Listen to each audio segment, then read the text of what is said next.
ಮಾದಳ್ಳಿ ಗ್ರಾಮದಲ್ಲಿ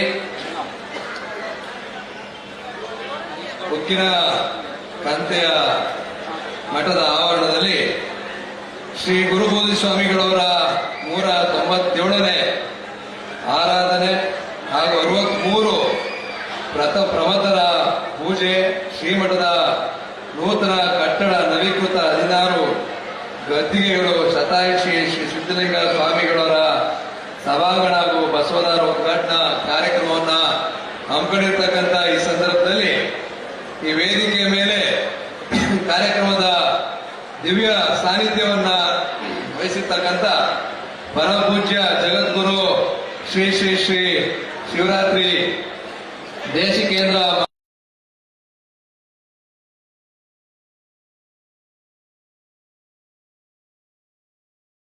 ಸ್ವಾಮೀಜಿಗಳವರ ಪಾದಾರಗಳಲ್ಲಿ ನಮಸ್ಕರಿಸಿ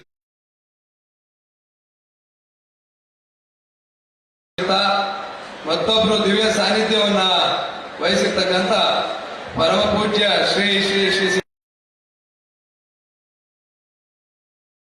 ಸಿದ್ದಲಿಂಗ ಮಹಾಸ್ವಾಮಿಗಳವರ ಪಾದಾರಗಳಲ್ಲಿ ನಮಸ್ಕರಿಸುತ್ತಾ ಈ ವೇದಿಕೆ ಮೇಲೆ ಆಸೀನರಾಗಿರ್ತಕ್ಕಂಥ ಎಲ್ಲ ಗುರು ಚರ ಮೂರ್ತಿಗಳ ಪಾದಾರಗಳಲ್ಲಿ ನಮಸ್ಕರಿಸುತ್ತಾ ಇವತ್ತು ಕಾರ್ಯಕ್ರಮದಲ್ಲಿ ಬಹುಶಃ ಕಳೆದ ವರ್ಷನೂ ಸಹ ಜೊತೆಗೆ ನಮ್ಮ ಉಕ್ಕಿನ ಕಂತೆ ಮಾದಳ್ಳಿ ಮಠದ ಪೂಜನೀಯ ಸಾಂಬ ಸದಾಶಿವ ಬುದ್ಧಿಯವರು ಸಹ ಇದ್ದಾರೆ. ಅವರ ಪಾದಾರಗಳಲ್ಲಿ ನಮಸ್ಕರಿಸುತ್ತಾ ನಮ್ಮ ಗಾವಣಗೆರೆ ಮಠದ ಸ್ವಾಮೀಜಿಯವರು ಸಹ ವೇದಿಕೆ ಮೇಲಿದ್ದಾರೆ. ಅವರ ಪಾದಾರಗಳಲ್ಲಿ ನಮಸ್ಕರಿಸುತ್ತಾ ಈ ಒಂದು ಕಾರ್ಯಕ್ರಮಕ್ಕೆ ಬಹಳ ವಿಶೇಷವಾಗಿ ಕಳೆದ ವರ್ಷ ಇದೇ ಸಂದರ್ಭದಲ್ಲಿ ಫೆಬ್ರವರಿ 13ನೇ ತಾರೀಕು ಗಾವಣಗೆರೆ ಮಠದಲ್ಲಿ ಏನು ಪೂಜ್ಯವನಿಯ ಬುದ್ಧಿಯವರ ಪಟ್ಟಾಧಿಕಾರ ಕಾರ್ಯಕ್ರಮ ನಡೆದಿತ್ತು. ಅಲ್ಲಿಗೂ ಸಹ ನಮ್ಮ ಮಾನ್ಯ ಮಾಜಿ ಮುಖ್ಯಮಂತ್ರಿಗಳು, ನಮ್ಮ ರಾಜ್ಯ ಕಂಡಂತ ಅಪ್ರತಿಮ ನಾಯಕ, ದೇಶದ ಉಕ್ಕು ಹಾಗೂ ಬೃಹತ್ ಕೈಗಾರಿಕಾ ಸಚಿವರಾದಂತ ಮಾನ್ಯ ಕುಮಾರಣ್ಣ ಅವರು ಈ ವೇದಿಕೆ ಮೇಲಿದ್ದಾರೆ. ಅವ್ರಿಗೂ ಸಹ ತುಂಬು ಹೃದಯದ ವಂದನೆಗಳನ್ನ ಈ ಸಂದರ್ಭದಲ್ಲಿ ಸಲ್ಲಿಸುತ್ತಾ ಈ ವೇದಿಕೆ ಮೇಲೆ ನಮ್ಮ ಮಹೇಶ್ ಅಣ್ಣ ಅವರು, ಅಶ್ವಿನ್ ಅವರು, ಜೊತೆಗೆ ಶೇಖರಣ್ಣ ಅವರು, ಜೊತೆಗೆ ನಮ್ಮ ದಿನೇಶ್ ಗುಡಿಗೌಡ ಜೊತೆಗೆ ದಯಮಾಡಿ ಕ್ಷಮಿಸಬೇಕು, ನಮ್ಮ ರಾಜ್ಯದ ಮಹಿಳಾ ಮತ್ತು ಮಕ್ಕಳ ಕಲ್ಯಾಣ ಇಲಾಖೆಯ ಸಚಿವರಾದಂತಹ ಸನ್ಮಾನ್ಯ ಶ್ರೀ ಲಕ್ಷ್ಮೀ ಹೆಬ್ಬಾಳ್ಕರ್ ಮೇಡಮ್ ಅವರು ಸಹ ಈ ವೇದಿಕೆ ಮೇಲೆ ಇದ್ದಾರೆ. ಜೊತೆಗೆ ವೇದಿಕೆ ಮೇಲೆ ಇರ್ತಕ್ಕಂಥ ಎಲ್ಲ ಗಣ್ಯರಿಗೆ ಮೊದಲನೇದಾಗಿ ವಂದನೆಗಳನ್ನ ಸಲ್ಲಿಸ್ತಾ ಉಕ್ಕಿನ ಕಂತೆ ಮಠ ಬಹುಶಃ ಇವತ್ತು ನಮ್ಮ ಹುಣಸೂರು ತಾಲೂಕಿನಲ್ಲಿ ಬಹಳ ವಿಶಿಷ್ಟವಾದಂತ ಪುರಾತನವಾದಂತ ಮಠ ಉಕ್ಕಿನ ಕಂತೆ ಮಠ. ಈ ಒಂದು ಮಠದಲ್ಲಿ ಬಹಳ ಐತಿಹಾಸಿಕ ಘಟನೆಗಳು ಸಂಭವಿಸಿರ್ತಕ್ಕಂಥದ್ದು ಬಹುಶಃ ಈ ಭಾಗದಲ್ಲಿರ್ತಕ್ಕಂಥ ಎಲ್ಲ ಜನರಿಗೂ ಸಹ ತಿಳಿದಿದೆ. ಈ ಮಠಕ್ಕೆ ನಾವು ನೀವೆಲ್ಲ ಪೂಜೆ ಮಾಡ್ತಕ್ಕಂಥ ಮಹದೇಶ್ವರ ಬೆಟ್ಟದ ಮನೆ ಮಹದೇಶ್ವರರು ಬಂದು ಇಲ್ಲಿ ಹೋಗಿದ್ದಾರೆ ಇಲ್ಲಿ ಅಂತಕ್ಕಂಥದ್ದೇ ಈ ಒಂದು ಪುಣ್ಯ ಭೂಮಿ ಅಂತ ಹೇಳಿಕ್ಕೆ ನಮ್ಮೆಲ್ಲರಿಗೂ ಸಹ ಬಹಳ ಹೆಮ್ಮೆ ಇದೆ. ಅಂತ ಮಹಾತ್ಮರು ಕಾಲಿಟ್ಟಂತ ಈ ಒಂದು ಪುಣ್ಯ ಭೂಮಿಯಲ್ಲಿ ಬಹುಶಃ ಇವತ್ತು ಎಲ್ಲ ಯತಿವರ್ಯರ ಆಶೀರ್ವಾದದೊಂದಿಗೆ ಈ ಒಂದು ಮಂಗಳ ಮಂಟಪ ಜೊತೆಗೆ ದಾಸೋಹ ಭವನ, ಸಮುದಾಯ ಭವನ ಎಲ್ಲವೂ ಸಹ ಇವತ್ತು ಉದ್ಘಾಟನೆ ಆಗ್ತಾ ಇದೆ. ಮಠಕ್ಕೆ ಬಹಳ ಶಕ್ತಿ ಇದೆ. ನಾನಾಗ್ಲೇ ಮೊನ್ನೆ ಕುಮಾರಣ್ಣ ಅವ್ರಿಗೆ ಹೇಳ್ತಾ ಇದ್ದೆ, ಈ ಮಠಕ್ಕೆ ಅದರದೇ ಆದಂತ ಇತಿಹಾಸ ಇದೆ. ಮಠದಲ್ಲಿ ಬಹಳಷ್ಟು ಶಕ್ತಿ ಇದೆ. ತಾವು ಏನು ಕಳೆದ ವರ್ಷ ನಮ್ಮ ಹುಣಸೂರಿಗೂ ಬಹುಶಃ ಮಠಗಳಿಗೂ ಬಹಳ ಅವಿನಾಭಾವ ಸಂಬಂಧ ಇದೆ. ನಮ್ಮ ಹುಣಸೂರಿನಲ್ಲಿರ್ತಕ್ಕಂಥದ್ದು 2 ಮಠ, ಒಂದು ಉಕ್ಕಿನ ಕಂತೆ ಮಠ, ಇನ್ನೊಂದು ಗಾವಣಗೆರೆ ಮಠ. ನಮ್ಮ ಹುಣಸೂರು ತಾಲೂಕಿನ ಮಠಗಳಿಗೂ ಬಹುಶಃ ನಮ್ಮ ಕುಮಾರಣ್ಣ ಅವ್ರಿಗೂ ಅವಿನಾಭಾವ ಸಂಬಂಧ ಇದೆ ಅಂತಕ್ಕಂಥದ್ದು ನನ್ನ ಭಾವನೆ.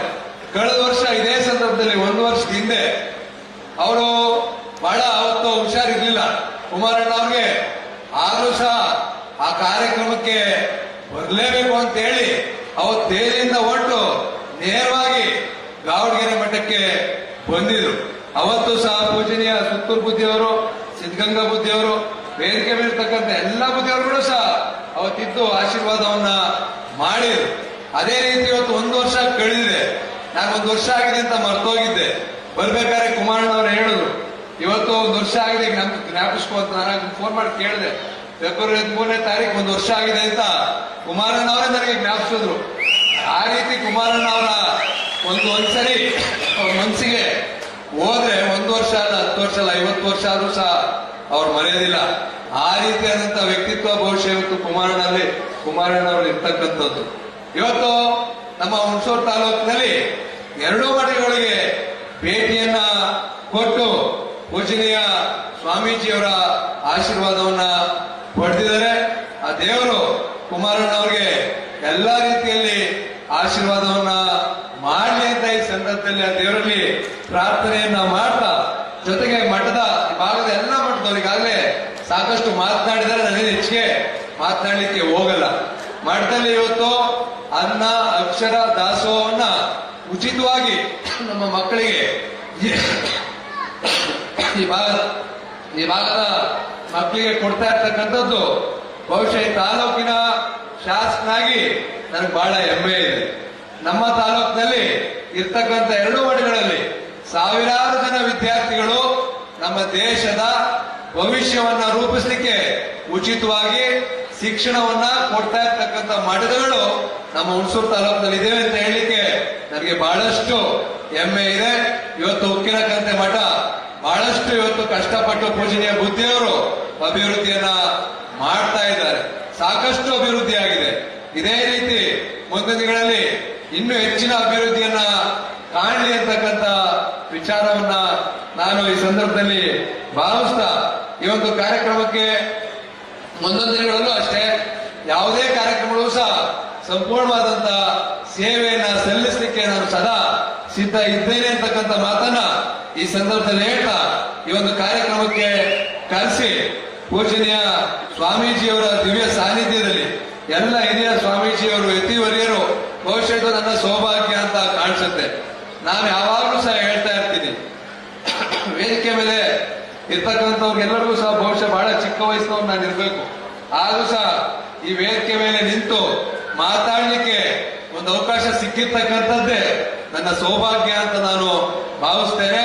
ಈ ಒಂದು ವೇದಿಕೆ ಮೇಲೆ ಇರ್ತಕ್ಕಂಥ ಎಲ್ಲ ಹರಗುರು ಚರಮೂರ್ತಿಗಳ ಪಾದಾರಗಳಲ್ಲಿ ನಮಸ್ಕರಿಸುತ್ತಾ, ವೇದಿಕೆ ಮೇಲೆ ಆಸಕ್ತಾಗಿರ್ತಕ್ಕಂಥ ನಮ್ಮೆಲ್ಲರ ನೆಚ್ಚಿನ ನಾಯಕರಾದಂತ ಕುಮಾರಣ್ಣ ಅವರಿಗೆ ಮತ್ತೊಮ್ಮೆ ವಂದನೆಗಳನ್ನ ಸಲ್ಲಿಸ್ತಾ ಈ ಒಂದು ಕಾರ್ಯಕ್ರಮಕ್ಕೆ ಕರೆಸಿ 2 ಮಾತನ್ನ ಮಾತಾಡಲಿಕ್ಕೆ ಅವಕಾಶವನ್ನ ಮಾಡಿಕೊಟ್ಟಂತ ಎಲ್ಲರಿಗೂ ತುಂಬುರದ ವಂದನೆಗಳನ್ನ ಸಲ್ಲಿಸ್ತಾ ನನ್ನ ಮಾತನ್ನ ಮುಗಿಸ್ತೀನಿ. ನಮಸ್ಕಾರ. ಬಂಧುಗಳೇ, ಗ್ರಾಮೀಣ ಗಾದೆಯ ಮಾತೊಂದಿದೆ, ಸಂತ ಲವ್ ನೋಡಿದ ಮೇಲೆ ಮನೆಗೋಗಿ ಮಗಳೇ ನೋಡಿ ಅಂತ. ಹರೀಶ್ ಅವ್ರನ್ನ ನೋಡಿದ ಮೇಲೆ ಅವರ ಕಾರ್ಯಕ್ಷೇತ್ರವನ್ನು ನೋಡಬೇಕಾದ ಅಗತ್ಯ ಇಲ್ಲ. ಕ್ಷೇತ್ರದ ಉದ್ದಗಲಕ್ಕೂ ಒಳ್ಳೆಯ ಕೆಲಸಗಳನ್ನು ಮಾಡ್ತಾ ಜನಪ್ರಿಯತೆಯನ್ನು ಗಳಿಸಿಕೊಂಡಿದ್ದಾರೆ. ಇದೀಗ ಅವರಿಗೆ ಗೌರವ ಸಮರ್ಪಣೆ, ಮುಂದೆ 3 ಜನ ಮಹನೀಯರಿಗೆ ಗೌರವ ಸಮರ್ಪಣೆ ಇದೆ. ಅದಾದ ನಂತರ 10 ರಿಂದ 15 ನಿಮಿಷಗಳ ಕಾಲವನ್ನು ನಿಶಬ್ದವಾಗಿ ಮೀಸಲಿಡಿ. ಕಾರಣ, ಒಬ್ಬ ಮಹನೀಯರೊಬ್ಬರು ನಿಮ್ಮನ್ನು ಉದ್ದೇಶಿಸಿ ಮಾತನಾಡ್ತಾರೆ. ಅವರ ಮಾತುಗಳನ್ನ, ನಲ್ನುಡಿಗಳನ್ನ, ಅವರ ಸದಾಶಯಗಳನ್ನ ಕೇಳಿಸಿಕೊಳ್ಳುವ ಸಂದರ್ಭ ಇದು. ಮುಗಿದ ತಕ್ಷಣ 3 ಜನ ಮಹನೀಯರಿಗೆ ಅಭಿನಂದನೆ ಇದೆ. ಅದು ಮುಗಿದ ತಕ್ಷಣ ಭಾರತ ಸರ್ಕಾರದ ಘನತೆವೆತ್ತ ಸಚಿವರಾದ ಸನ್ಮಾನ್ಯ ಕುಮಾರಣ್ಣನವರ ಮಾತುಗಳನ್ನು ಕೇಳಿಸಿಕೊಳ್ಳುವ ಸಂದರ್ಭ ಇದು. ಮುಗಿದ ಮೇಲೆ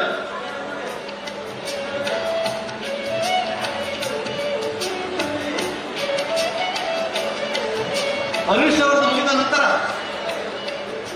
ಸಾಲಿಗ್ರಾಮವನ್ನ ತಾಲೂಕನ್ನು ಮಾಡುವಲ್ಲಿ, ತಾಲೂಕು ಕೇಂದ್ರವನ್ನಾಗಿ ಮಾಡುವಲ್ಲಿ ಆರ್ನಿಶವಾಗಿ ದುಡಿದ ಮಧ್ಯಮ ವರ್ಗದ ಮಹಿಳೆಯರಿಗೆ ಮೈಸೂರು ಸಿಲ್ಕ್ ಸೀರೆ ಕೈಗೆಟಕದೇ ಇದ್ದಂತ ಸಂದರ್ಭದಲ್ಲಿ ಅಗ್ಗದ ದರದಲ್ಲಿ ಮೈಸೂರು ಸಿಲ್ಕ್ ಸೀರೆಯನ್ನು ಕೊಟ್ಟಂತ ಮಾಜಿ ರೇಷ್ಮೆ ಸಚಿವರಾದ ಆತ್ಮೀಯರಾದ ಶ್ರೀ ಸಾರಾ ಮಹೇಶ್ ಅವರಿಗೆ ವಂದನೆಗಳು. ಇದೀಗ ಗೌರವ ಸಮರ್ಪಣೆ.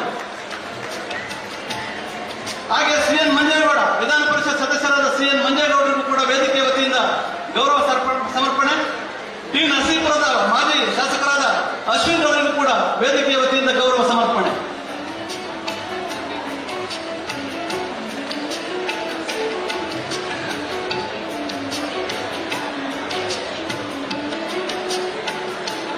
ಬಂಧುಗಳೇ, ನಿಮ್ಮ ಗಮನ ಈ ಕಡೆ ಕೂಡ ದಯಮಾಡಿ. ಅಧಿಕಾರ ಇರಲಿ ಇಲ್ಲದಿರಲಿ, ಬೊಗಸೆಯಾಗಿ ಈ ನಾಡಿನಲ್ಲಿ ಜನಪ್ರೀತಿಯನ್ನು ಹೊಂದಂತ ಏಕೈಕ ರಾಜಕಾರಣಿ ಒಬ್ಬರಿದ್ದಾರೆ. ಅಧಿಕಾರ ಇರಲಿ ಇಲ್ಲದಿರಲಿ ವೇದಿಕೆಗೆ ಕರೆತರುವಾಗ ನೀವು ನೋಡಿದ್ದೀರಿ, ಅವರೇ ಅನೇಕ ಕಡೆ ಹೇಳಿದ್ದಾರೆ. ಈ ದೇಶದ ಬಹುದೊಡ್ಡ ರಾಜ್ಯ ಉತ್ತರ ಪ್ರದೇಶ, ಅದಕ್ಕೆ ಅಖಿಲೇಶ್ ಯಾದವ್ ಎನ್ನುವ ವ್ಯಕ್ತಿ ಮುಖ್ಯಮಂತ್ರಿಯಾಗಿ ಪ್ರಮಾಣ ವಚನವನ್ನು ಸ್ವೀಕಾರ ಮಾಡಬೇಕಾಗಿರ್ತದೆ. ಆ ಸಂದರ್ಭದಲ್ಲಿ ಪತ್ರಕರ್ತರು ಕೇಳ್ತಾರೆ, ನಿಮ್ಗೆ ಯಾರ ಆದರ್ಶ ಅಂತ. ಈ ದೇಶವನ್ನ 106 ವರ್ಷಗಳ ಕಾಲ ಪರಂಪರಾಗತವಾಗಿ ರಾಜ್ಯಭಾರ ಮಾಡಿದವರು ಹೆಸರು ಹೇಳಿಲ್ಲ. ಅವರು ರಾಜಕಾರಣವನ್ನೇ ವೃತ್ತಿ ಮಾಡ್ಕೊಂಡಿದ್ದ ಹೆಸರು ಹೇಳಿಲ್ಲ. ಮೊಟ್ಟ ಮೊದಲ ಬಾರಿಗೆ ವಿಧಾನಸಭೆಯನ್ನು ಪ್ರವೇಶಿಸಿ ವಿರೋಚಿತವಾಗಿ ಮುಖ್ಯಮಂತ್ರಿ ಪದವಿ ಪಡೆದು ದೇಹಕ್ಕೆ ತೊಂದರೆ ಮಾಡಿ ಕುಟುಂಬಕ್ಕೆ ಕೊಳ್ಳಿ ಇಡುತ್ತಿದ್ದ ಸಾರಾಯಿಯನ್ನು ಕೊಂದು ಮಧ್ಯಮ ವರ್ಗದವರ ಬದುಕನ್ನು ಬೀದಿಗೆ ತಂದಿದ್ದ ಒಂದಂಕಿ ಲಾಟರಿಯನ್ನು ನಿಷೇಧಿಸಿ ಅನ್ನದಾತನ ಮುಖದಲ್ಲಿ ಮಂದಹಾಸ ಬೀರುವಂತೆ ರೈತರ ಸಾಲವನ್ನು ಮಾಡಿದ ಮುಖ್ಯಮಂತ್ರಿಯನ್ನ ಈ ನಾಡಲ್ಲಿ ಯಾರಾದರೂ ಇದ್ರೆ ಅದು ಏಕೈಕ ಮುಖ್ಯಮಂತ್ರಿ ಸನ್ಮಾನ್ಯ ಕುಮಾರಣ್ಣ. ಬಂಧುಗಳೇ, ಅವರ ಪರವಾಗಿ ಜನಕ್ಕೆ ಅಭಿಮತ ಇದೆ. ಆ ಅಭಿಮತ ಮತಗಳಾಗಿ ಪರಿವರ್ತನೆ ಆಗಬೇಕು. ಅವರಿಗೆ ರಾಜಕಾರಣ ಬೇಡವಾಗಿದ್ದು ಏನೋ ನಮ್ಗೆ ಗೊತ್ತಿಲ್ಲ, ಆದ್ರೆ ಅವರ ರಾಜಕಾರಣ ಈ ನಾಡಿಗೆ ಬೇಕಾಗಿದೆ. ಆ ಕಾರಣಕ್ಕಾಗಿ ಮುಂದೆ ಭಗವಂತ ಶ್ರೀ ಉಕ್ಕಿನ ಕಂತೆ ಮಠದ ಈ ಪುಣ್ಯ ಗಳಿಗೆಯಲ್ಲಿ ಅವರಿಗೆ ಎಲ್ಲ ಸರ್ವ ಸಂರಕ್ಷಣೆಗಳನ್ನು ಭಗವಂತ ಪ್ರಸಾದಿಸಲಿ. ಇದೀಗ ಅವರ ನಲ್ನುಡಿಗಳನ್ನು ಕೇಳಿಸಿಕೊಳ್ಳುವ ಸುಸಂದರ್ಭ.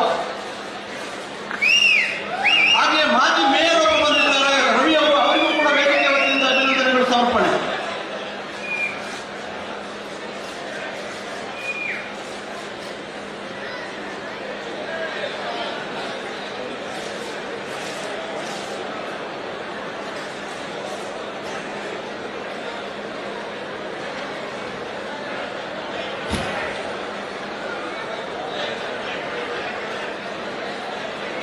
ಹುಣಸೂರು ತಾಲೂಕಿನ ಒಂದು ಸಣ್ಣ ಗ್ರಾಮ ಮಾದಹಳ್ಳಿ. ಈ ಒಂದು ಸಣ್ಣ ಗ್ರಾಮದ ಅತ್ಯಂತ ಪವಿತ್ರವಾಗಿರತಕ್ಕಂಥ ಶ್ರೀ ಉಕ್ಕಿನ ಕಂತೆ ಮಠದ ಈ ಒಂದು ಸಭಾಂಗಣದಲ್ಲಿ ಶ್ರೀ ಗುರು ಬೋಧಿಸ್ವಾಮಿಗಳ 397ನೇ ಆರಾಧನೆ, 63 ಪ್ರಬತರ ಪೂಜೆ, ಶ್ರೀಮಠದ ನೂತನ ಕಟ್ಟಡ, ನವೀಕೃತ 16 ಗದ್ದಿಗೆಗಳು, ಶತಾಯುಷಿ ಶ್ರೀ ಸಿದ್ಧಲಿಂಗ ಮಹಾಸ್ವಾಮಿಗಳ ಸಭಾಂಗಣ ಹಾಗೂ ಬಸವದ್ವಾರದ ಉದ್ಘಾಟನೆಯ ಈ 2 ದಿನಗಳ ಕಾರ್ಯಕ್ರಮದ ದಿವ್ಯ ಸಾನ್ನಿಧ್ಯವನ್ನು ವಹಿಸಿರ್ತಕ್ಕಂಥ ಪರಮ ಪೂಜ್ಯ ಜಗದ್ಗುರು ಶ್ರೀ ಶಿವರಾತ್ರಿ ದೇಶಿಕೇಂದ್ರ ಮಹಾಸ್ವಾಮೀಜಿಯವರ ಪಾದಾರವಿಂದಗಳಿಗೆ ನನ್ನ ಭಕ್ತಿಪೂರ್ವಕ ನಮನಗಳನ್ನು ಸಲ್ಲಿಸಿ, ಮತ್ತೊಂದು ನಮ್ಮ ಪುಣ್ಯಕ್ಷೇತ್ರ ತುಮಕೂರಿನ ಸಿದ್ಧಗಂಗಾ ಮಠದ ಸಿದ್ಧಲಿಂಗ ಸ್ವಾಮೀಜಿಯವರು ಸಹ ಈ ಕಾರ್ಯಕ್ರಮದ ದಿವ್ಯ ಸಾನ್ನಿಧ್ಯವನ್ನು ಏನು ವಹಿಸಿದ್ದಾರೆ. ಪರಮ ಪೂಜ್ಯರಿಗೂ ನನ್ನ ಭಕ್ತಿಪೂರ್ವಕವಾದ ನಮನಗಳನ್ನು ಸಲ್ಲಿಸ್ತಾ, ಈ ಒಂದು ಕಾರ್ಯಕ್ರಮದ ವೇದಿಕೆ ಮೇಲೆ ಇರ್ತಕ್ಕಂಥ ಮತ್ತೊಬ್ಬ ಪರಮ ಪೂಜ್ಯರು ವಾಟಾಳ್ ಮಠದ ಶ್ರೀ ಸಿದ್ಧಲಿಂಗ ಶಿವಾಚಾರ್ಯ ಸ್ವಾಮಿಗಳು, ಅವರಿಗೂ ನನ್ನ ನಮನಗಳನ್ನು ಸಲ್ಲಿಸಿ ವೇದಿಕೆ ಮೇಲೆ ಸಾನ್ನಿಧ್ಯವನ್ನು ವಹಿಸಿರ್ತಕ್ಕಂಥ ಎಲ್ಲ ನಮ್ಮ ಪರಮ ಪೂಜ್ಯರಿಗೆ ನನ್ನ ಭಕ್ತಿಪೂರ್ವಕ ನಮನಗಳನ್ನು ಸಲ್ಲಿಸಿ, ಈ ಒಂದು ಕಾರ್ಯಕ್ರಮದಲ್ಲಿ ಭಾಗವಹಿಸಿರ್ತಕ್ಕಂಥ ಕರ್ನಾಟಕ ರಾಜ್ಯ ಸರ್ಕಾರದ ಮಹಿಳಾ ಮತ್ತು ಮಕ್ಕಳ ಕಲ್ಯಾಣ ಇಲಾಖೆಯ ಸಚಿವರು, ಸಹೋದರಿ ಸಮಾಂತರವಾಗಿರ್ತಕ್ಕಂಥ ಲಕ್ಷ್ಮೀ ಹೆಬ್ಬಾಳ್ಕರ್ ಅವರೇ, ಈ ಕ್ಷೇತ್ರದ ಜನಪ್ರಿಯ ಶಾಸಕರು, ಆತ್ಮೀಯ ಸ್ನೇಹಿತರು ಆಗಿರ್ತಕ್ಕಂಥ ಹರೀಶ್ ಗೌಡ್ರೆ, ರಾಜ್ಯ ಸರ್ಕಾರದ ಮಾಜಿ ಸಚಿವರು, ಮತ್ತೊಬ್ಬ ನನ್ನ ಆತ್ಮೀಯ ಸ್ನೇಹಿತ ಸಾರಾ ಮಹೇಶ್ ಅವರೇ, ವಿಧಾನ ಪರಿಷತ್ತಿನ ಸದಸ್ಯರುಗಳಾಗಿರ್ತಕ್ಕಂಥ ಮಂಜೇಗೌಡರು ಹಾಗೂ ದಿನೇಶ್ ಗೂಳಿಗೌಡ್ರೆ, ವೇದಿಕೆ ಮೇಲೆ ಉಪಸ್ಥಿತಿರ್ತಕ್ಕಂಥ ಎಲ್ಲ ಮಠದ ಪ್ರಮುಖ ಬಂಧುಗಳೇ, ಈ ಕಾರ್ಯಕ್ರಮದಲ್ಲಿ ಭಾಗವಹಿಸಿರ್ತಕ್ಕಂಥ ಮಠದ ಭಕ್ತರಾಗಿರ್ತಕ್ಕಂಥ ಎಲ್ಲ ನನ್ನ ತಂದೆ ತಾಯಂದರೆ, ಯುವಕ ಸ್ನೇಹಿತರೆ ಹಾಗೂ ಮಾಧ್ಯಮದ ಸ್ನೇಹಿತರೆ,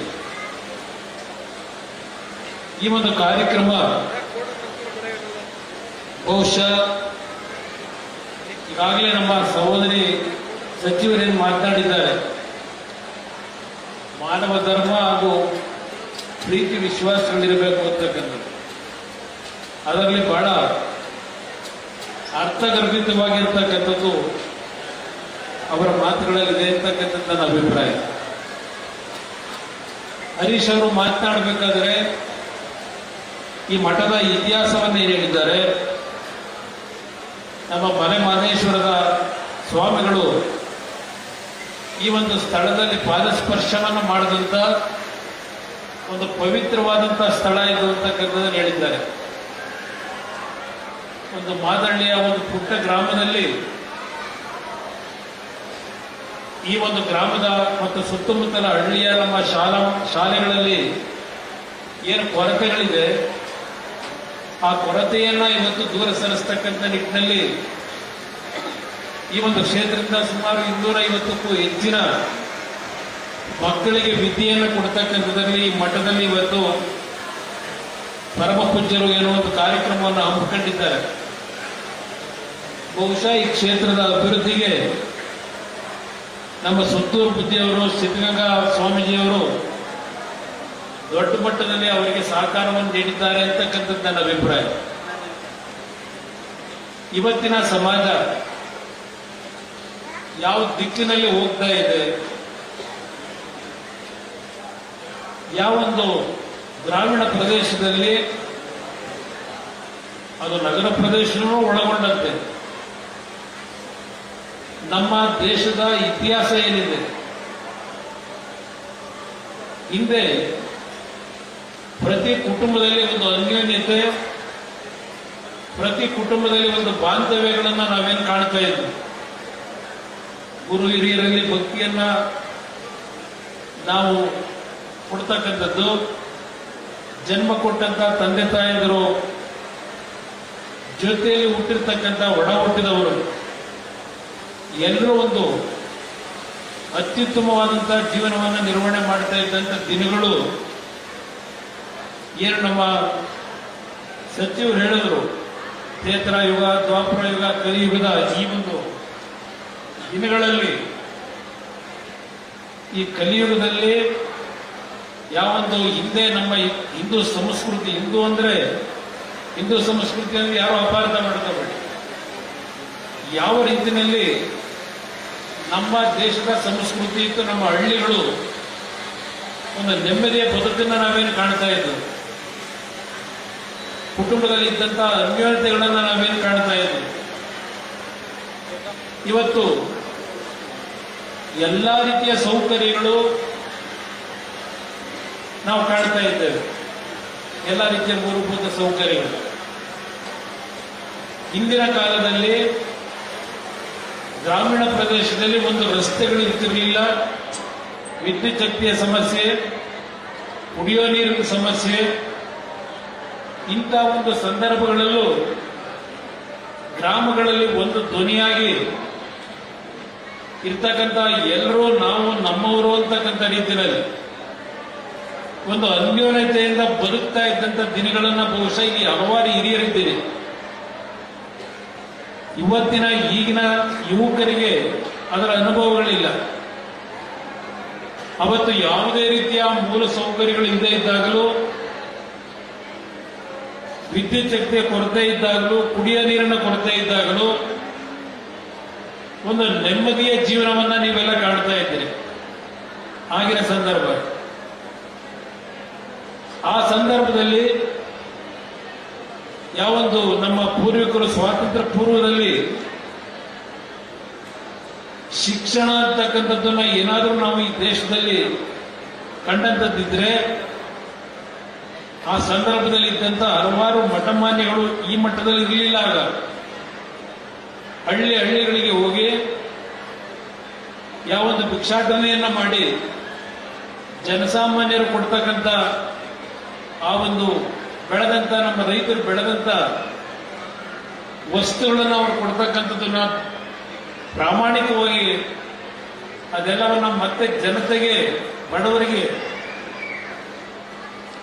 ಸಮರ್ಪಣೆ ಮಾಡ್ತಾ ಇದ್ದಂತ ಮಠಗಳು ಹಂತ ಹಂತವಾಗಿ ದೇಶದಲ್ಲಿ ಶಿಕ್ಷಣವನ್ನು ಕೊಡ್ತಕ್ಕಂಥದ್ದು ಅಷ್ಟೇ ಅಲ್ಲ, ಹಲವಾರು ರೀತಿಯ ಈ ಸಮಾಜದ ಏಳಿಗೆಗೆ, ಈ ಸಮಾಜದಲ್ಲಿ ಒಂದು ಒಳ್ಳೆಯ ಭಾವನೆಗಳನ್ನು ಮೂಡಿಸಲಿಕ್ಕೆ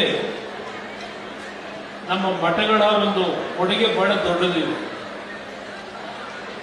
ಇವತ್ತಿನ ಈ ಒಂದು ಯುಗದಲ್ಲೂ ಸಹ ತಾವೆಲ್ಲ ನೋಡ್ತಾ ಇದ್ದೀರಿ, ಸರ್ಕಾರಗಳು ಕೊಡ್ಲಿಕ್ಕೆ ಆಗದೇ ಇರತಕ್ಕಂಥ ಹಲವಾರು ಕಾರ್ಯಕ್ರಮಗಳನ್ನ ಇವತ್ತು ಸುತ್ತೂರು ಮಠ ಇರ್ಬೋದು, ಸಿದ್ಧಗಂಗಾ ಮಠ ಇರ್ಬೋದು, ಚುಂಚನಗಿರಿ ಮಠ ಇರ್ಬೋದು, ಹೀಗೆ ಹಲವಾರು ನಮ್ಮ ಮಠಮಾನ್ಯಗಳಿಂದ ಅಕ್ಷರ ದಾಸೋಹ, ಶಿಕ್ಷಣ ದಾಸೋಹ, ಉದ್ಯೋಗ ದಾಸೋಹ, ಹೀಗೆ ಹಲವಾರು ರೀತಿಯ ಜನಸಾಮಾನ್ಯರ ಬದುಕಿಗೆ ಒಂದು ವಾತಾವರಣವನ್ನು ನಿರ್ಮಾಣ ಮಾಡಿದ್ರೆ ಅದು ಮಠಮಾನ್ಯಗಳಿಗೆ ಸೇರುತ್ತೆ ಅಂತಕ್ಕಂಥದ್ದು ನನ್ನ ಅಭಿಪ್ರಾಯ. ಇವತ್ತು ಸುತ್ತೂರು ಮಠದಲ್ಲಿ ಲಕ್ಷಾಂತರ ಗ್ರಾಮೀಣ ಪ್ರದೇಶದ ಮಕ್ಕಳ ಒಂದು ಶಿಕ್ಷಣಕ್ಕೆ ಏನೋ ಒಂದು ಶಕ್ತಿಯನ್ನು ತುಂಬಿದ್ದಾರೆ. ಇವತ್ತು ಈ ದೇಶಕ್ಕೆ, ಈ ರಾಜ್ಯದಲ್ಲಿ ದೊಡ್ಡ ಮಟ್ಟದ ಕೊಡುಗೆಗಳು ನಾವು ಕಂಡಿದ್ರೆ ಮಠಮಾನ್ಯಗಳಿಂದ. ನಾನೇನು ಪ್ರಾರಂಭಿಕ ಹಂತದಲ್ಲಿ ಹೇಳಿದೆ, ನಮ್ಮ ಗ್ರಾಮೀಣ ಪ್ರದೇಶದಲ್ಲಿ ನಮ್ಮ ಒಂದು ಸಂಸ್ಕೃತಿಯನ್ನ ನಾವೇನು ಹಿಂದೆ ಕಂಡಿದ್ದೇವೆ. ಚಿಕ್ಕ ಮಕ್ಕಳಿದ್ದಾಗ ಕುಟುಂಬದಲ್ಲಿ ಎಲ್ಲ ಒಟ್ಟಿಗೆ ಕೂತು ಊಟ ಮಾಡ್ತಾ ಇದ್ದಂಥ ದಿನಗಳು. ಅವತ್ತು ಚೇರು ಟೇಬಲ್ಗಳು ಇರಲಿಲ್ಲ. ನಾವೆಲ್ಲರೂ 10-15 ಜನ ಕುಟುಂಬಗಳಲ್ಲಿ ನೆಲದ ಮೇಲೆ ಚಕ್ಕಲು ಬಟ್ಟೆ ಹಾಕಿ ಕೂತು ಗಂಗಳದಲ್ಲಿ ಊಟ ಮಾಡ್ತಾ ಇದ್ದಂಥ ದಿನಗಳು. ನಾವು ಅದನ್ನೆಲ್ಲ ಕಂಡಿದ್ದೇವೆ. ಇವತ್ತು ನಾವು ಎಲ್ಲಾ ರೀತಿಯ ಸೌಕರ್ಯಗಳು, ಚೇರ್ ಇದೆ, ಟೇಬಲ್ ಇದೆ, ಸೋಫಾ ಸೆಟ್ ಇದೆ, ಎಲ್ಲಾ ರೀತಿಯ ಸೌಕರ್ಯಗಳಿದೆ. ಆದರೆ ಮನಸ್ಸಿನಲ್ಲಿ ಯಾವುದೇ ರೀತಿಯ ತೃಪ್ತಿಯನ್ನು ನಾವು ಕಾಣಲಿಕ್ಕೆ ಸಾಧ್ಯ ಆಗ್ತಿಲ್ಲ. ಅವತ್ತು ಸಾಯಂಕಾಲ 6 ಗಂಟೆ 7 ಗಂಟೆ ಆದರೆ ಆ ಹಿಂದಿನ ದಿನದಲ್ಲಿ ನೆಮ್ಮದಿಯಿಂದ ಊಟ ಮಾಡಿ ಮಲಗಿ ಬೆಳಿಗ್ಗೆ 5 ಗಂಟೆಗೆ ಎದ್ದು ಸೂರ್ಯ ಹುಟ್ಟೋದಕ್ಕಿಂತ ಮುಂಚೆ ಏರು ಕಟ್ಟಿ 9 ಗಂಟೆ ಒಳಗೆ ಆ ಭೂಮಿ ತಾಯಿಯ ಪೂಜೆಯನ್ನು ಮಾಡಿ ಆ ಶ್ರಮ ಏನು ಪಡ್ತಾ ಇದ್ರು. ಇವತ್ತು ಅದನ್ನು ನಾವು ಕಾಣಲಿಕ್ಕೆ ಸಾಧ್ಯ ಇಲ್ಲ. ದೇಶ ವಿಶ್ವದಲ್ಲಿ 3ನೇ ಸ್ಥಾನಕ್ಕೆ ಇವತ್ತು ಆರ್ಥಿಕವಾಗಿ ನಾವು ಎಲ್ಲ ದೇಶಗಳನ್ನ ಹಿಂದಕ್ಕೆ ಬೆಳೀತಾ ಇರ್ತಕ್ಕಂಥ ಈ ಒಂದು ಸನ್ನಿವೇಶಗಳನ್ನ ಒಂದು ಕಡೆ ಕಾಣ್ತಾ ಇದ್ದೇವೆ. ನಾನು ದೆಹಲಿಯಲ್ಲೂ ಇವತ್ತು ಕೇಂದ್ರದ ಸಚಿವನಾಗಿ ಅಲ್ಲಿಯ ಒಂದು ವಾತಾವರಣಗಳು ಯಾವ ರೀತಿ ಇದೆ ಅದರ ಅನುಭವವೂ ನನಗೇನಾಗಿದೆ. ಗ್ರಾಮೀಣ ಪ್ರದೇಶಗಳಿಗೆ ನಾವು ಬಂದಾಗ ನಾವು ಇನ್ನೂ ಯಾವ ಮಟ್ಟದಲ್ಲಿದ್ದೇವೆ, ನಮ್ಮ ರೈತರು ಕೃಷಿಯನ್ನು ನಂಬಿ ಬದುಕ್ತಕ್ಕಂಥವ್ರು ಅಂತಕ್ಕಂಥದ್ದನ್ನ ನಾವು ಹೋಲಿಕೆ ಮಾಡಿದ್ರೆ ಎಲ್ಲ ಒಂದ್ ಕಡೆ ನಮ್ಮ ಒಂದು ಲೋಪಗಳು ಎಲ್ಲಿದೆ ಅಂತಕ್ಕಂಥದ್ದು ನಾವು ತಲೆ ತಗ್ಗಿಸಬೇಕಾದಂಥ ಪರಿಸ್ಥಿತಿಯಲ್ಲಿ ಈಗಲೂ ಇದ್ದೇವೆ ಅನ್ನೋದು ನನ್ನ ಅಭಿಪ್ರಾಯ. ಒಂದು ಕಡೆ ಬೆಳೀತಾ ಇದ್ದೀವಿ, ಇನ್ನೊಂದು ಕಡೆ ಅಷ್ಟೇ ಕೆಳಗೆ ಹೋಗ್ತಕ್ಕಂಥ ಒಂದು ದಿನಗಳನ್ನು ಕಾಡ್ತಾ ಇದ್ದೇವೆ. ನಮ್ಮ ಸಹೋದರಿಯವರು ಹೇಳ್ತಾ ಇದ್ರು, ನಾನು ಇವತ್ತು ಈ ಸರ್ಕಾರದಲ್ಲಿ 2,000 ರೂಪಾಯಿಗಳನ್ನ ನಮ್ಮ ತಾಯಂದಿರಿಗೆ ಕೊಡ್ತಕ್ಕಂಥದ್ದು ವಿರೋಧ ವ್ಯಕ್ತಪಡಿಸಲ್ಲ. ನಿಜಕ್ಕೂ ನಾನು ವಿರೋಧ ವ್ಯಕ್ತಪಡಿಸಲ್ಲ. ಯಾಕೆಂದ್ರೆ ನಾವು ರೈತರ ಸಾಲ ಮನ್ನಾ ಎಲ್ಲಿಂದ ಮಾಡ್ಲಿಕ್ಕೆ ಸಾಧ್ಯ ಅಂತ ಹೇಳ್ತಾ ಇದ್ರು. ನನಗೆ ಸಿಕ್ಕಂತ ಒಂದು ಅವಕಾಶದಲ್ಲಿ ರೈತರ ಸಾಲ ಮನ್ನಾ ಮಾಡತಕ್ಕಂಥ ಒಂದು ದಿಟ್ಟ ನಿರ್ಧಾರಗಳನ್ನು 2 ಸರ್ಕಾರಗಳನ್ನ ನಾವು, ಸ್ವತಂತ್ರವಾದ ಸರ್ಕಾರ ಅಲ್ಲ, ಜನ ನನ್ನೊಂದು ರಾಜ್ಯದ ಮುಖ್ಯಮಂತ್ರಿ ಕೆಲಸ ಮಾಡುವಂತ ಆಶೀರ್ವಾದ ಮಾಡಿದ್ವಲ್ಲ, ಆಕಸ್ಮಿಕವಾಗಿ ಯಾವುದೋ ಒಂದು ದೇವರ ಶಕ್ತಿ, ನಮ್ಮ ತಂದೆ ತಾಯಿಯಂದ್ರ ಪುಣ್ಯ, ಇಲ್ಲ ಗುರು ಹಿರಿಯರ ಆಶೀರ್ವಾದ. 2 ಬಾರಿನೂ ನಾನು ಮುಖ್ಯಮಂತ್ರಿ ಇದ್ದಾಗ ಅತ್ಯಂತ ಕಡಿಮೆ ಅವಧಿಯಲ್ಲಿ ರೈತರ ಒಂದು ಬದುಕನ್ನ ನಾನೇನು ಹತ್ತಿರದಿಂದ ಕಾಣ್ತಾ ಇದ್ದೆ, ಸಾಲ ಮನ್ನಾ ಮಾಡತಕ್ಕಂಥ ನಿರ್ಧಾರ ಮಾಡಿದೆ. ನಾನು ಸಾಲ ಮನ್ನಾ ಮಾಡತಕ್ಕಂಥ ನಿರ್ಧಾರ ಮಾಡತಕ್ಕಂಥದ್ದು ನಾನು ಘೋಷಣೆ ಮಾಡಿದಾಗ ಎಲ್ಲಿದೆ ದುಡ್ಡು ಅಂತಿದ್ರು. ನಾನು ಇವತ್ತು 2,000 ರೂಪಾಯಿ ಕೊಡ್ತಾ ಇರತಕ್ಕಂಥದ್ದಕ್ಕೆ ಸರ್ಕಾರಕ್ಕೆ, ನನ್ನ ನಾಡಿನ ಒಂದು ಮಹಿಳಾ ಸಮಾಜದ ನನ್ನ ತಾಯಂದ್ರೇನಿದ್ದೀರಿ, ನಾನು ಸರ್ಕಾರಕ್ಕೆ ಸಂಪೂರ್ಣವಾದಂಥ ಅಭಿನಂದನೆ ಸಲ್ಲಿಸ್ತೇನೆ. ಆದರೆ ನೀವೇನು ಹೇಳ್ತಾ ಇದ್ರಿ? ಪ್ರತಿ ವರ್ಷ ನಮ್ಮ ಮಹಿಳಾ ಮತ್ತು ಮಕ್ಕಳ ಇಲಾಖೆಯಿಂದ 28 ಸಾವಿರ ರೂಪಾಯಿ ಕೊಡ್ತೀವಿ, 28,000 ಕೋಟಿ. ಈ 3 ವರ್ಷದಲ್ಲಿ ಬಹುಶಃ ಗೃಹಲಕ್ಷ್ಮಿ ಯೋಜನೆ ಅಡಿಯಲ್ಲಿ ಸುಮಾರೊಂದು 75-80 ಸಾವಿರ ಕೋಟಿ ಕೊಟ್ಟಿದ್ದೀರಿ. ಸಾಲ ಎಲ್ಲಿ ಹೋಗ್ತಾ ಇದ್ದೇವೆ? ಇವತ್ತು 8,24,000 ಕೋಟಿ ಸಾಲಕ್ಕೆ ಹೋಗಿದ್ದೇವೆ. ಬಹುಶಃ ಮುಂದಿನ ವರ್ಷ, ಈ ವರ್ಷ ಏನು 1,32,000 ಕೋಟಿ ಸಾಲ ಮಾಡ್ತೀವಿ ಅಂತ ಹೇಳಿದ್ದಾರೆ. ಮುಂದಿನ ವರ್ಷದಷ್ಟೊತ್ತಿಗೆ 9.5-10 ಲಕ್ಷ ಕೋಟಿ ಸಾಲ ಆಗುತ್ತೆ. ಒಂದು ಸರ್ಕಾರ ನಡೀಬೇಕಾದ್ರೆ ಕ್ಯಾಪಿಟಲ್ ಅಸೆಟ್ ನಾವೇನು ಕ್ರಿಯೇಟ್ ಮಾಡ್ತೀವಿ ಅದು ಮುಖ್ಯ. ಕ್ಯಾಪಿಟಲ್ ಅಸೆಟ್ ಅನ್ನು ನಾವು ಎಲ್ಲಾದರೂ ಎಡವಿ ಹೋದಾಗ ಮುಂದಿನ ದಿನಗಳು ಅತ್ಯಂತ ಕರಾಳವಾದಂತಹ ದಿನಗಳನ್ನು ನಾವು ಕಾಣ್ತೇವೆ. ನಾನು ಈಗಲೂ ನನ್ನ ಸಹೋದರಿಗೆ ಹೇಳ್ತಕ್ಕಂಥದ್ದು, ನಿಮ್ಮ ಮುಖ್ಯಮಂತ್ರಿಗಳಿಗೆ ಸ್ವಲ್ಪ ತಿಳುವಳಿಕೆ ಹೇಳಿ, ಸರ್ಕಾರದ ಅಂಕಿಅಂಶಗಳನ್ನು ಕಾಗದದಲ್ಲಿ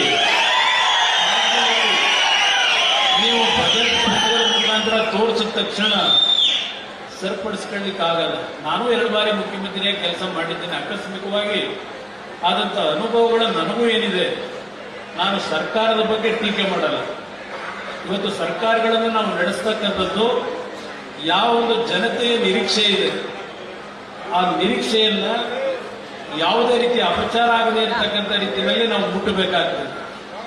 ನಮ್ಮ ಧರ್ಮ, ಅದು ಸರ್ಕಾರದ ಕರ್ತವ್ಯ. ಅದು ಯಾವುದೇ ಸರ್ಕಾರಗಳಿದೆ ಅಂತ ಮುಂದಿನ ದಿನಗಳ ಪರಿಸ್ಥಿತಿಗಳು ಏನಾಗಬಹುದು ಇದೆಲ್ಲವನ್ನ ಗಮನದಲ್ಲಿಟ್ಟುಕೊಂಡು ನಾನು ಈಗಲೂ ಹೇಳ್ತೇನೆ, ರಾಜ್ಯದ ಮುಖ್ಯಮಂತ್ರಿಗಳಿಗೆ ಎಚ್ಚರಿಕೆಯಿಂದ ಮುಂದಿನ ದಿನಗಳು ಯಾವ ಪರಿಸ್ಥಿತಿಗಳಿದೆ ಎಚ್ಚರಿಕೆಯಿಂದ ಇವನ್ನ ತೀರ್ಮಾನಗಳಾಗಲಿ ಅಂತಕ್ಕಂಥ ಹೇಳ್ತೇನೆ. ಯಾಕೆಂದ್ರೆ ಕೇಂದ್ರ ಸರ್ಕಾರವು, ನಾನು ಇಲ್ಲಿ ಮಂತ್ರಿಯಾಗಿ ಕೆಲಸ ಮಾಡ್ತಾ ಇದ್ದೇನೆ, ಇವತ್ತು ಹತ್ತತ್ರ ಅಲ್ಲೂ 300 ಲಕ್ಷ ಕೋಟಿಗೆ ಸಾಲಕ್ಕೆ ಹೋಗ್ತಾ ಇದ್ದೇವೆ. ಕೇಂದ್ರ ಸರ್ಕಾರದಲ್ಲಿ ಇವತ್ತು 300 ಲಕ್ಷ ಕೋಟಿ ಸಾಲದ ಹತ್ತತ್ರ ಹೋಗ್ತಾ ಇದ್ದೇವೆ, 300 ಲಕ್ಷ ಕೋಟಿ. ಆದರೆ ಹಲವಾರು ರೀತಿಯ ಕ್ಯಾಪಿಟಲ್ನ ಒಂದು ಅಸೆಟ್ ಇಂದ ಕ್ರಿಯೇಟ್ ಏನ್ ಮಾಡಬೇಕು.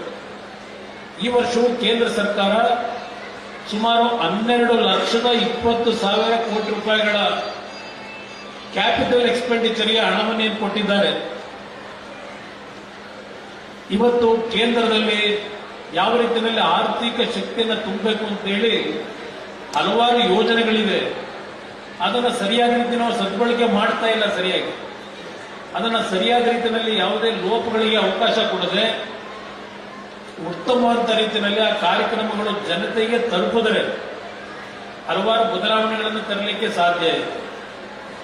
ಆದರೆ ಎಲ್ಲ ಒಂದು ಕಡೆ ಈಗಿನ ಒಂದು ವಾತಾವರಣವನ್ನು ನಾನೇನು ನೋಡ್ತಾ ಇದ್ದೇನೆ, ಅನುಭವದಿಂದ ಹೇಳ್ತಾ ಇದ್ದೇನೆ, ಯಾರ ಬಗ್ಗೆನೂ ನನಗೆ ಅಸೂಯೆನೂ ಇಲ್ಲ, ಟೀಕೆನೂ ಮಾಡಲ್ಲ. ನನ್ನ ತಂಗಿ ಇವತ್ತು ಉತ್ತಮವಾದಂಥ ರೀತಿಯಲ್ಲಿ ಇವತ್ತೇನು ಮಹಿಳೆಯರಿಗೆ ಗೌರವವನ್ನು ಕೊಡಬೇಕು, ಡಿಸೇಬಲ್ಡ್ ಪರ್ಸನ್ಸ್ ಏನಿದ್ದಾರೆ, ವಿಕಲಚೇತನರು, ಅವರ ಬದುಕನ್ನು ಸರಿಪಡಿಸಬೇಕು, ವಯಸ್ಸಾಗಿರ್ತಕ್ಕಂಥ ವೃದ್ಧರಿಗೂ ಅನುಕೂಲಗಳನ್ನು ಮಾಡಬೇಕು ಅಂತಕ್ಕಂಥ ಕಮಿಟ್ಮೆಂಟ್ ಅವರಲ್ಲಿ ಏನಿದೆ, ಅದರ ಬಗ್ಗೆ ನಾನು ಯಾವುದೇ ರೀತಿ ಚಕಾರವನ್ನು ಇಡ್ಲಿಕ್ಕೆ ಹೋಗೋದಿಲ್ಲ. ಆದರೆ ನಾವು ಮುಂದಿನ ದಿನಗಳಲ್ಲಿ ಏನು ಪರಿಸ್ಥಿತಿಗಳನ್ನು ಎದುರಿಸಬೇಕಾಗ್ತದೆ ಅದನ್ನು ಸರಿಪಡಿಸ್ಕೊಳ್ತಕ್ಕಂಥ ನಿಟ್ಟಿನಲ್ಲಿ ಕೂತು ಚರ್ಚೆ ಮಾಡಿ ತೀರ್ಮಾನ ಮಾಡಿ ಅಂತಕ್ಕಂಥ ಒಂದು ಮನವಿ ನಾನು ಮಾಡ್ತಾ ಇದ್ದೇನೆ ಅಷ್ಟೇ ಹೊರತು ಟೀಕೆಗಾಗಿ ನಾನು ಈ ಮಾತುಗಳನ್ನು ಹೇಳ್ತಿಲ್ಲ. ಇವತ್ತು ಈ ಸಮಾಜದಲ್ಲಿ ನಾನು ನಮ್ಮ ಇಲ್ಲಿರ್ತಕ್ಕಂಥ ಎಲ್ಲ ತಂದೆ ತಾಯಂದರಿಗೆ ಒಂದು ವಿಶೇಷವಾಗಿ ಮನವಿ ಮಾಡ್ತಕ್ಕಂಥದ್ದು, ಇವತ್ತು ಸಮಾಜ ಪ್ರತಿದಿನ ನೋಡ್ತಾ ಇದ್ದೇವೆ, ಮಾಧ್ಯಮಗಳಲ್ಲಿ ಟಿವಿಗಳಲ್ಲಿ ಒಂದು ಹಾಕಿಬಿಟ್ರಂತೂ ಬೆಳಿಗ್ಗೆ 6 ಗಂಟೆಗೆ ನಾವು ಒಂದು ಕಾಲದಲ್ಲಿ ಜ್ಯೋತಿಷ್ಯ ನೋಡ್ತಾ ಇದ್ದೋ ಹೇಳ್ತಾ ಇದ್ದಿದ್ದನ್ನ, ಇಲ್ಲ ಯಾವುದೊಂದು ಉತ್ತಮವಂತ ಕಾರ್ಯಕ್ರಮಗಳು ಬರ್ತಾ ಇತ್ತು, ದೇವರ ಒಂದು ಭಜನೆ ಇದೆಲ್ಲ ಬರ್ತಾ ಇತ್ತು. ಆದ್ರೆ ಇವತ್ತೇನಾದ್ರೂ ನೀವು ಬೆಳಿಗ್ಗೆ ನಿದ್ದೆ ಬರದೆ ಏನಾದ್ರು 6 ಗಂಟೆಗೆ ಅಂತ ಟಿವಿ ಹಾಕಿದ್ರೆ ಅಲ್ಲೆಲ್ಲೋ ಒಂದು ಅಕ್ರಮವಾದಂತಹ ಒಂದು ಘಟನೆಗಳಿಂದ ಕೊಲೆ ಆದಂಥದ್ದು, ಹಲವಾರು ರೀತಿಯ ಅಹಿತಕರ ಘಟನೆಗಳು ನಡೆದಿರ್ತಕ್ಕಂಥ ವಿಷಯಗಳೇ ಇವತ್ತು ಮಾಧ್ಯಮದಲ್ಲಿ ನಾವು ಕಾಣ್ತಾ ಇದ್ದೇವೆ. ನಾನು ನಿಮ್ಮಲ್ಲಿ ಕೈ ಜೋಡಿಸಿ ಮನವಿ ಮಾಡತಕ್ಕಂಥದ್ದು, ನಮ್ಮ ಹಳೆಯ ಸಂಸ್ಕೃತಿ ಆ ಒಳ ಹುಟ್ಟಿದವರು ತಂದೆ ತಾಯಂದ್ರ ಬಗ್ಗೆ ಗೌರವವನ್ನು ಕೊಡ್ತಕ್ಕಂಥದ್ದು, ಗುರು ಹಿರಿಯರಿಗೆ ಗೌರವ ಕೊಡ್ತಕ್ಕಂಥದ್ದು, ಈ ಸಂಸ್ಕೃತಿಯನ್ನ ನಾವು ಉಳಿಸಬೇಕು ಅನ್ನೋದು ನನ್ನ ಅಭಿಪ್ರಾಯ. ಇಲ್ಲ ಇದ್ರೆ ನಾವು ಎಷ್ಟು ಶ್ರೀಮಂತಿಕೆ ಪಡೆದ್ರು, ಎಷ್ಟು ಆಸ್ತಿ ಸಂಪಾದನೆ ಮಾಡಿದ್ರು ಅದು ವ್ಯರ್ಥ ಅನ್ನೋದು ನನ್ನ ಅಭಿಪ್ರಾಯ. ಪ್ರತಿನಿತ್ಯ ನಾವು ಇತ್ತೀಚಿನ ದಿನಗಳಲ್ಲಿ ನೋಡ್ತೇವೆ, ದೇವಸ್ಥಾನಗಳಿಗೆ 3 ಮೈಲಿ 10 ಮೈಲಿ ಕ್ಯೂ ನಿಂತ್ಕೊತೀರಿ, ದೇವ್ರಿಗೆ ಹೋಗಿ ಕೈ ಮುಗಿತೀರಿ. ಆದರೆ ನಾವು ನಡ್ಕೊಳ್ತಕ್ಕಂಥ ರೀತಿಗಳೇನಾಗಿದೆ, ಹಲವಾರು ಕುಟುಂಬದಲ್ಲಿ ಒಡ ಹುಟ್ಟಿದವರೇ ಇವತ್ತು ಒಬ್ರಿಗೊಬ್ಬರಿಗೆ ಘರ್ಷಣೆ ಮಾಡಿ ಜೀವ ಕಳ್ಕೊಳ್ತಕ್ಕಂಥದ್ದು, ಜನ್ಮ ಕೊಟ್ಟಂತ ತಂದೆ ತಾಯಿಗಳನ್ನೇ ಇವತ್ತು ಅವರ ಜೀವ ತೆಗೀತಕ್ಕಂಥದ್ದು, ಇಂಥ ಒಂದು ಪರಿಸ್ಥಿತಿ ಏನಿದೆ. ಈ ಪರಿಸ್ಥಿತಿಯಲ್ಲಿ ನಾವು ವೇದಿಕೆ ಮೇಲಿರ್ತಕ್ಕಂಥ ಎಲ್ಲ ನಮ್ಮ ಪರಮ ಪೂಜ್ಯರಿಗೆ ನಾನು ಹಲವಾರು ಬಾರಿ ಹೇಳಿದ್ದೇನೆ, ದಯವಿಟ್ಟು ನಿಮ್ಮಲ್ಲಿ ಕೈ ಜೋಡಿಸಿ ಮನವಿ ಮಾಡ್ತಕ್ಕಂಥದ್ದು, ನೀವು ಇವತ್ತು ಸರ್ಕಾರಗಳಿಂದ ಜನಪ್ರತಿನಿಧಿಗಳಿಂದ ಸಾಧ್ಯ ಇಲ್ಲ. ಇವತ್ತು ನಮ್ಮ ದೇಶದಲ್ಲಿ ಗುರು ಹಿರಿಯರ ಬಗ್ಗೆ ನಮ್ಮ ಸಹೋದರಿ ಏನು ಹೇಳಿದ್ರು, ಯಾವ ಒಂದು ರೀತಿಯಲ್ಲಿ ನಾವು ಬರ್ತಾ ಇದ್ದು, ನಾವು ಹಿಂದೆ ಬದುಕಿದ್ದೇವೆ ಅಂತೇಳಿ ಸಂಸ್ಕೃತಿಯಲ್ಲಿ. ಇವತ್ತು ಪರಮ ಪೂಜ್ಯರ ಅನಿವಾರ್ಯತೆ ನಮ್ಮೆಲ್ಲರ ಮೇಲಿದೆ. ಕುಟುಂಬಗಳಲ್ಲಿ ಒಂದು ಉತ್ತಮ ಅಂತ ವಾತಾವರಣವನ್ನು ನಿರ್ಮಾಣ ಮಾಡತಕ್ಕಂಥ ನಿಟ್ಟಿನಲ್ಲಿ ಇವತ್ತು ಏನು ಇಂಥ ಒಂದು ಧಾರ್ಮಿಕ ಸಮಾರಂಭಗಳಲ್ಲಿ ಉತ್ತಮವಾದಂತಹ ರೀತಿಯ ಸಂದೇಶಗಳನ್ನ ಪ್ರತಿ ಕುಟುಂಬಗಳ ತಂದೆ ತಾಯಿಗಳ ಹೃದಯದಲ್ಲಿ ಆ ಒಂದು ಬಾಂಧವ್ಯವನ್ನು ಉಳಿಸಿ ಬೆಳೆಸ್ತಕ್ಕಂಥ ನಿಟ್ಟಿನಲ್ಲಿ ಪರಮ ಪೂಜ್ಯರಿಂದ ಇವತ್ತು ಸಂದೇಶಗಳು ಬರ್ತಕ್ಕಂಥ ಮುಖಾಂತರ ಪರಮ ಪೂಜ್ಯರು ಇವತ್ತು ಈ ನಾಡಿನ ಒಂದು ಹಲವಾರು ರೀತಿಯ ಸಮಸ್ಯೆಗಳಿಗೆ ಪರಿಹಾರ ತರಲಿಕ್ಕೆ ನಿಮ್ಮಗಳ ಕೈಯಲ್ಲಿ ಸಾಧ್ಯ ಅಂತಕ್ಕಂಥ ನನ್ನ ಅಭಿಪ್ರಾಯ. ಆ ನಿಟ್ಟಿನಲ್ಲಿ ನಿಮ್ಮಿಂದ ಈ ಸಮಾಜ ಉಳಿಯತಕ್ಕಂಥ ಕೆಲಸಗಳಾಗಲಿ ಅಂತೇಳಿ ಪರಮ ಪೂಜ್ಯರಲ್ಲಿ ನಾನು ಮನವಿ ಮಾಡಿ ಇವತ್ತಿನ ಈ ಕಾರ್ಯಕ್ರಮಕ್ಕೆ ನನಗೆ ಬರಬೇಕು ಅಂತಕ್ಕಂಥ ಪರಮ ಪೂಜ್ಯರನ್ನು ಏನು ಆಹ್ವಾನ ನೀಡಿದ್ರು ಅವರಿಗೆ ನನ್ನ ಭಕ್ತಿಪೂರ್ವಕ ನಮನಗಳನ್ನು ಸಲ್ಲಿಸಿ ನಾನು 2 ಮಾತುಗಳನ್ನು ಮುಗಿಸ್ತೇನೆ. ಜೈ ಜೈ ಕರ್ನಾಟಕ ಮಾತೆ.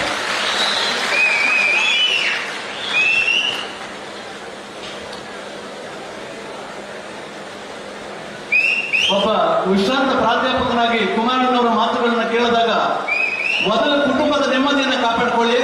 ಕುಟುಂಬದ ನೆಮ್ಮದಿ ಮುಖ್ಯ. ನೆಮ್ಮದಿ ಇಲ್ಲದ ಬದುಕೋದು ಬದುಕಲ್ಲ. ನಮ್ಮ ಪ್ರಾಚೀನರು ಎಂತ ನೆಮ್ಮದಿಯ ಬದುಕನ್ನು ಮಾಡ್ತಾ ಇದ್ರು, ಆ ಬದುಕಿಗೆ ನಾಂದಿಯಾಡೋಣ. ಪಾರಮಾರ್ಥಿಕ ಪೀಠ ಪೂಜ್ಯರು ಅವರೋಗ ವೈದ್ಯರಾಗಿ ಕೆಲಸವನ್ನು ಮಾಡಲಿ, ನಾನು ಕೈ ಮುಗಿದು ವಿನಂತಿ ಮಾಡ್ತೇನೆ ಅಂತೇಳಿ ವಿನಂತಿ ಮಾಡಿದ್ದಾರೆ. ಅವರ ಆ